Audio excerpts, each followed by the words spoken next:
తిరుగులేని ఆట తీరుతో టీ20 వరల్డ్ కప్ కైవసం చేసుకున్న టీమిండియాపై అభినందనల వెల్లువ కొనసాగుతోంది. తాజాగా ప్రధానమంత్రి Narendra Modi world cup winning captain Rohit శర్మతో పాటు కోచ్ రాహుల్ ద్రావిడ్ అలాగే విరాట్ కోహ్లీలకు ఫోన్ చేసి అభినందనలు తెలిపారు. ఈ విషయాన్ని మోదీనే స్వయంగా సోషల్ మీడియా ద్వారా పంచుకున్నారు. టీ20 ప్రపంచ కప్ సాధించడంతో రోహిత్ టీంపై అభినందనలు వెల్లువెత్తుతున్నాయి. తాజాగా యూపీ పోలీసులు టీమిండియాకు వినూత్నంగా అభినందనలు తెలిపారు. సౌత్ ఆఫ్రికా ప్రజల హృదయాలను బద్దలుకొట్టిన కేసులో టీమిండియా దోషిగా తేలిందంటూ ట్వీట్ చేశారు. దీనికి శిక్షగా కోట్లాది మంది ప్రేమను పొందారంటూ తమదైన శైలిలో శుభాకాంక్షలు తెలిపారు యూపీ పోలీసులు. ఢిల్లీలో కుండపోత వర్షాలు కురుస్తున్నాయి. 2 రోజులుగా ఎడతెరిపి లేకుండా కురుస్తున్న వర్షాలతో నగరం జలమయమైంది. లోతట్టు ప్రాంతాల్లో వరదలు పోటెత్తాయి. ఢిల్లీలోని ఓఖ్లా అండర్పాస్ బ్రిడ్జిలోకి భారీగా వరద నీరు చేరింది. దీంతో అటువైపుగా రాకపోకలను పూర్తిగా బంద్ చేశారు. నరేంద్ర మోదీ ప్రభుత్వం తీసుకొచ్చిన కొత్త క్రిమినల్ చట్టాలు రేపటి నుంచి అమల్లోకి రానున్నాయి. Indian penal code, criminal procedure code, Indian evidence act స్థానంలో భారతీయ న్యాయ సంహిత, భారతీయ నాగరిక సురక్షా సంహిత, భారతీయ సాక్ష్య అధినియం దేశవ్యాప్తంగా అమల్లోకి రానున్నాయి. కొత్త చట్టాలు పౌరులకు శిక్షలు విధించడం కంటే న్యాయం అందించడానికి ప్రాధాన్యం ఇస్తాయని కేంద్ర హోంమంత్రి అమిత్ షా తెలిపారు. జార్ఖండ్లోని గిరిదాహ్ జిల్లాలో నిర్మాణంలో వంతెన కూలిపోయింది.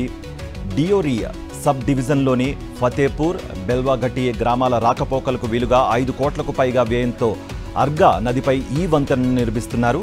ఘటనలో ఎలాంటి ప్రాణాపాయం జరగలేదు. ఇండియన్ ఆర్మీ చీఫ్గా జనరల్ ఉపేంద్ర ద్వివేది బాధ్యతలు స్వీకరించారు. 2023 మే నుంచి ఆర్మీ చీఫ్గా ఉన్న జనరల్ మనోజ్ పాండే పదవి విరమణ చేయడంతో ఆయన స్థానాన్ని ఈయన భర్తీ చేశారు. జనరల్ ఉపేంద్ర ద్వివేది దీనికి ముందు ఆర్మీ స్టాఫ్ వైస్ చీఫ్గా ఉన్నారు. పరమ విశిష్ట సేవా పథకం, అతి విశిష్ట సేవా పథకం, 3 general officer commanding in charge commendation కార్డులను ఆయన అందుకున్నారు. నీట్ పరీక్షల వివాదంపై కాంగ్రెస్ ఎంపీ, ఆ పార్టీ సీనియర్ నేత జైరాం రమేష్ స్పందించారు. నీట్ రగడపై పార్లమెంట్ వేదికగా తాము ప్రభుత్వాన్ని ప్రశ్నిస్తామని అన్నారు. ఈ ఎన్టీఏ ప్రభుత్వం ఏం చేస్తుందనే విషయంపై తమ డిమాండ్లను లోక్సభ, రాజ్యసభ ముందు ఉంచుతామని చెప్పారు. అన్ని పరీక్షలను ఎన్టీఏ ప్రైవేట్ కంపెనీల ద్వారా నిర్వహిస్తోంది. స్కాములు ఎక్కడి నుంచి వెలుగు చూస్తున్నాయో గమనించాలని అన్నారు. నీట్ వివాదం, ప్రశ్నాపత్రాల లీకేజీ, నీట్ యూజీ పరీక్ష రద్దు వంటి అంశాలకు బాధ్యత వహించి విద్యాశాఖ మంత్రి తక్షణమే రాజీనామా చేయాలని ఆయన డిమాండ్ చేశారు.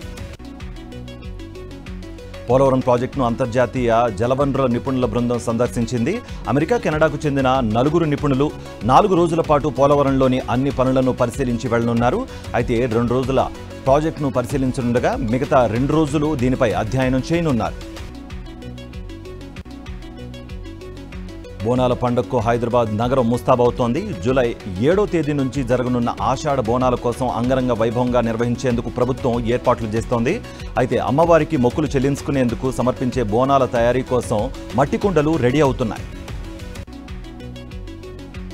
కంటోన్మెంట్ను జీహెచ్ఎంసీలో విలీనం చేస్తూ కేంద్ర ప్రభుత్వం ఉత్తర్వులు జారీ చేయడంతో కంటోన్మెంట్ పికెట్లో సంబరాలు నిర్వహించారు. సీఎం రేవంత్ రెడ్డి చిత్రపటానికి కంటోన్మెంట్ వికాస్ మంచ్ పాలాభిషేకం నిర్వహించారు. బ్రిటిష్ కాలం నాటి కంటోన్మెంట్కు ఇన్నాళ్లకు స్వతంత్రం లభించింది అంటూ సంతోషం వ్యక్తం చేశారు. బాపట్ల జిల్లా చెరుకుపల్లిలో చేపట్టిన దీక్షను వైఎస్ఆర్సీపీ నేత వరికూటి అశోక్ బాబు విరమించారు. అదేపల్లిలో వైఎస్ఆర్ విగ్రహాన్ని ధ్వంసం చేయడాన్ని నిరసిస్తూ అశోక్ బాబు ఈ దీక్ష చేపట్టారు. మాజీ ఎంపీ నందిగం సురేష్ ఆయన వద్దకు వెళ్లి మళ్లీ కొత్తగా ఏర్పాటు చేసిన వైఎస్ రాజశేఖర రెడ్డి విగ్రహాన్ని వీడియో కాల్లో చూపించారు. అనంతరం అశోక్ బాబుకు నిమ్మరసం ఇచ్చి దీక్ష విరమింపచేశారు. అధికారం వచ్చిందని దాడులు చేస్తున్న టీడీపీ నాయకుల అరాచకాలు ఎక్కువ కాలం కొనసాగవనన్నారు మాజీ మంత్రి కాకాణి గోవర్ధన్ రెడ్డి. అధికారం, పదవులు ఎవరికి శాశ్వతం కాదని వాటిని అడ్డం పెట్టుకుని దాడులకు దిగడం సరికాదన్నారు. నెల్లూరు జిల్లా వెంకటాచలం వైఎస్ఆర్సీపీ కార్యాలయంలో పార్టీ నాయకులు, కార్యకర్తలతో సమావేశం నిర్వహించిన ఆయన అందరికీ అండగా ఉంటామని భరోసా ఇచ్చారు. సికింద్రాబాద్ గాంధీ ఆసుపత్రిలో 7 రోజులుగా దీక్ష చేస్తున్న మోతీలాల్ను మాజీ మంత్రి హరీష్ రావు పరామర్శించారు. మోతీలాల్ ఆరోగ్యం క్షీణిస్తోందని, సీఎం రేవంత్ రెడ్డి స్వయంగా బాధితులతో మాట్లాడాలని డిమాండ్ చేశారు. లేకపోతే అసెంబ్లీని స్తంభింపజేస్తామని హరీష్ రావు హెచ్చరించారు. నిరుద్యోగులను ఎన్నికల కోసం కాంగ్రెస్ వాడుకుందని విమర్శించారు. సికింద్రాబాద్ గాంధీ హాస్పిటల్లో దీక్ష చేస్తున్న మోతీలాల్ను బీజేపీ ఎంపీ ఈటల రాజేందర్ పరామర్శించారు. కాంగ్రెస్ ప్రభుత్వం దుర్మార్గంగా వ్యవహరిస్తోందని మండిపడ్డారు. 7 రోజులుగా మోతీలాల్ దీక్ష చేస్తున్న ఏ ఒక్క ఎమ్మెల్యే గాని మంత్రి గాని పరామర్శించిన పాపాన పోలేదని ఫైర్ అయ్యారాయన. అధికారం కొరకు గత బీఆర్ఎస్ ప్రభుత్వం ఉద్యోగుల పేరుతో ప్రజలను మోసం చేసిందని ఆరోపించారు. స్మార్ట్ సిటీస్ మిషన్ తేదీని కేంద్ర ప్రభుత్వం 2025 మార్చి 31 వరకు పొడిగించింది. స్మార్ట్ సిటీస్ మిషన్ను పొడిగించాలని సీఎం రేవంత్ మొన్నటి ఢిల్లీ పర్యటనలో కేంద్ర ప్రభుత్వానికి విజ్ఞప్తి చేశారు. తెలంగాణ ప్రభుత్వం విజ్ఞప్తి మేరకు తేదీని ఏడాది పొడిగించారు. ఈ మేరకు రాష్ట్ర ప్రభుత్వానికి కేంద్ర మంత్రిత్వ శాఖ లేఖ రాసింది. భద్రాద్రి పవర్ ప్లాంట్లో జరిగిన అగ్ని ప్రమాద ఘటనపై జెన్కో అధికారులు విచారణ చేపట్టారు. మణుగూరు మండలంలోని పవర్ ప్లాంట్లో జరిగిన ప్రమాదంపై ఉన్నతాధికారులు విచారణకు ఆదేశించడంతో రంగంలోకి దిగారు. ఇందులో భాగంగా Bhadradri director Lakshmaiah, CE general Ratnakar ప్లాంట్ను పరిశీలించారు. అగ్ని ప్రమాదంలో జరిగిన నష్టంపై వివరాలు సేకరించారు. 25 కోట్ల ఆస్తి నష్టం జరిగిందని అంచనా వేశారు. సర్పంచుల సంఘం ప్రతినిధులు హైదరాబాద్ రాజ్భవన్లో గవర్నర్ రాధాకృష్ణన్తో భేటీ అయ్యారు. 6 నెలల నుంచి పెండింగ్లో ఉన్న బిల్లులు చెల్లింపు కోసం చొరవ చూపాలని వినతిపత్రం అందజేశారు. ఇతర సమస్యలను గవర్నర్ దృష్టికి తీసుకొచ్చారు. నంద్యాల జిల్లా శ్రీశైలం మల్లికార్జున స్వామివారికి ఓ భక్తుడు బంగారు హారాన్ని దక్షిణగా సమర్పించాడు. హైదరాబాద్కు చెందిన నూకల నటరాజ్ అనే భక్తుడు 375 గ్రాముల బంగారు హారాన్ని విరాళంగా సమర్పించారు. హారం విలువ సుమారు 24.41 లక్షల రూపాయలు ఉంటుందని భక్తుడు నటరాజ్ తెలిపాడు. తిరుమల శ్రీవారి లడ్డూ ప్రసాదం నాణ్యత పెంచేందుకు వెంటనే చర్యలు తీసుకోవాలని టీటీడీ అధికారులను ఆదేశించారు EO J Shyamala Rao. Tirupati TTD పరిపాలనా భవనంలో లడ్డూ నాణ్యత పెంపుపై ఉన్నతాధికారులతో సమీక్షా సమావేశం నిర్వహించారు. నాణ్యమైన నెయ్యిని ఎలా కొనుగోలు చేయాలి, కొనుగోలు చేసిన నెయ్యిని ప్రస్తుతం పరీక్షిస్తున్న విధానం కాకుండా మరింత అత్యాధునికంగా ఎలా పరీక్షించాలనే అంశాలపై నిపుణులతో చర్చించారు. అన్నమయ్య జిల్లా మదనపల్లెలోని మాలేపాడులో టీడీపీ నేతలు కక్ష సాధింపు చర్యలకు పాల్పడుతున్నారు. వైఎస్ఆర్సీపీ ప్రభుత్వ హయాంలో నిర్మించిన సచివాలయం, రైతు భరోసా కేంద్రం, వైఎస్ఆర్ హెల్త్ క్లినిక్లను తరలించేందుకు యత్నించారు టీడీపీ శ్రేణులు.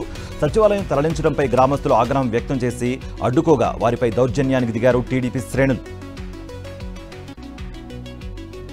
నెల్లూరు జిల్లా ఉదయగిరి దుర్గం రిజర్వ్ ఫారెస్ట్లో అటవీశాఖ అధికారులు కూంబింగ్ నిర్వహించారు. పర్యాటకుల ముసుగులో గుప్త నిధుల ముఠా సంచారం జరుగుతున్నట్లుగా వచ్చిన సమాచారంతో పరిశీలించామన్నారు రేంజ్ అధికారి తుమ్మల ఉమామహేశ్వరరెడ్డి. పెద్ద మసీదు సమీపంలో గుప్త నిధుల త్రవ్వకాలకు వినియోగించే డ్రిల్లింగ్ మిషన్లు, ఇనుప వస్తువులు లభ్యమైనట్టుగా చెప్పారు. ప్రేమోన్మాది శివమణికంఠ చేతిలో అన్యాయంగా బలైపోయిన కంకిపాటి శ్రీరామ్ ప్రసాద్ కుటుంబీకులను పరామర్శించారు వైఎస్ఆర్సీపీ నాయకులు. శివమణికంఠను చట్టపరంగా కఠినంగా శిక్షించాలని డిమాండ్ చేశారు పోతిన మహేష్. టీడీపీ ప్రభుత్వం వచ్చిన నాటి నుంచి మహిళలపై దాడులు పెరిగాయని ఆరోపించారు. ఘటనపై హోంమంత్రి స్పందించకపోవడం దారుణమన్నారు. విశాఖలో నాడు నేడు ద్వారా వైఎస్ఆర్సీపీ ప్రభుత్వం ఎన్నో స్కూళ్లను సమూలంగా అభివృద్ధి చేసింది. అయితే నిత్యం దుష్ప్రచారం చేసే టీడీపీ ప్రభుత్వం విద్యా సంవత్సరం ఆరంభంలోనే కనీస మౌలిక సదుపాయాలపై దృష్టి పెట్టలేదు.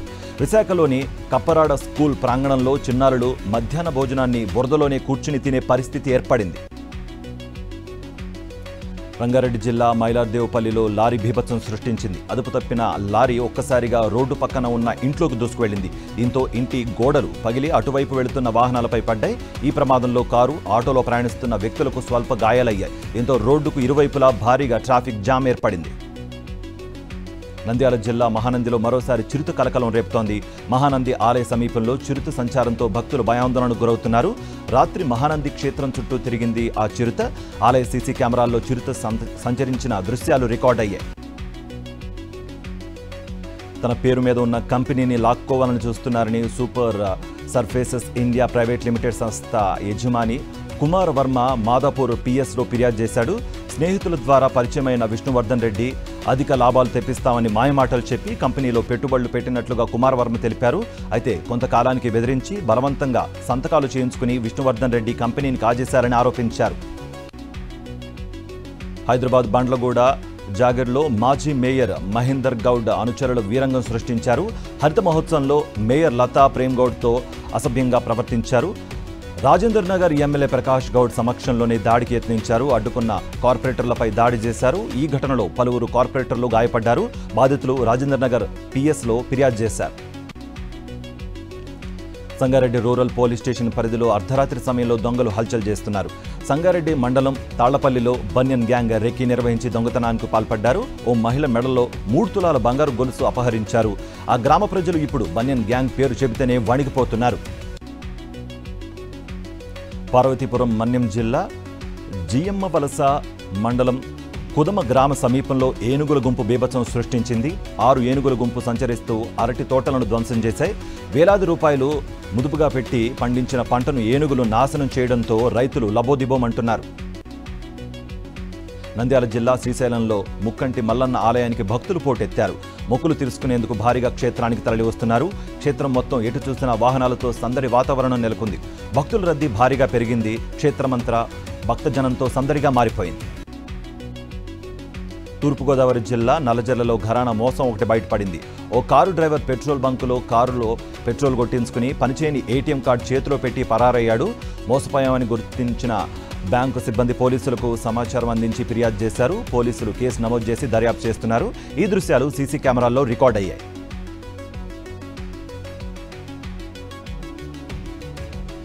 వివాహితర సంబంధాన్ని అడ్డుకున్నారని ప్రియుడితో కలిసి భర్తను హతమార్చింది ఓ భార్య.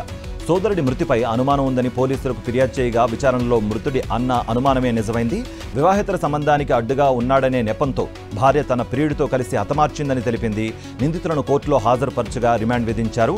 వికారాబాద్ జిల్లా దౌలతాబాద్ మండలంలో ఈ ఘటన చోటు చేసుకుంది.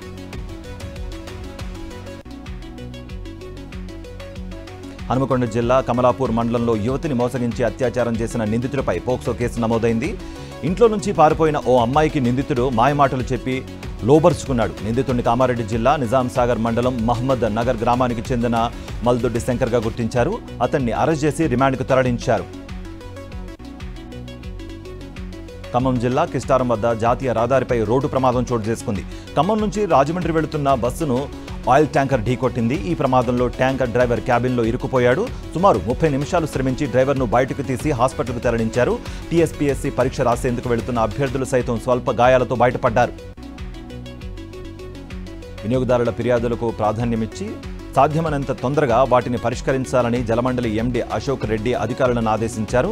ఖైరతాబాద్లోని ప్రధాన కార్యాలయంలో నిర్వహించిన డయల్ యువర్ ఎండీ కార్యక్రమంలో ఆయన పాల్గొని వినియోగదారులతో ఆయన మాట్లాడారు. ప్రజల నుంచి వచ్చే ఫిర్యాదుల్ని ఒకే ప్లాట్ఫామ్ పైకి తీసుకురావాలని అన్నారు. తెలంగాణ రాష్ట్ర ప్రభుత్వం ఇస్తున్న రైతు బంధు పథకం ఇచ్చే విధానంపై రైతుల నుంచి అభిప్రాయాన్ని సేకరించారు సూర్యాపేట జిల్లా అధికారులు.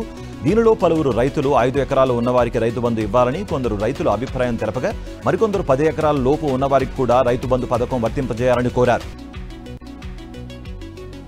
నిరుపేదలకు డబుల్ బెడ్రూమ్ ఇండ్లు కేటాయించేందుకు సీఎం రేవంత్ రెడ్డి నేతృత్వంలో ఏర్పాట్లు జరుగుతున్నట్లుగా తెలిపారు ఎమ్మెల్యే విజయ రామారావు. పెద్దపల్లి జిల్లా కేంద్రంలో డబుల్ బెడ్రూమ్ లబ్ధిదారులకు ఇండ్ల కేటాయింపు కార్యక్రమం చేపట్టారు. లాటరీ పద్ధతిన 466 మంది లబ్ధిదారులకు ఇండ్లను కేటాయించారు.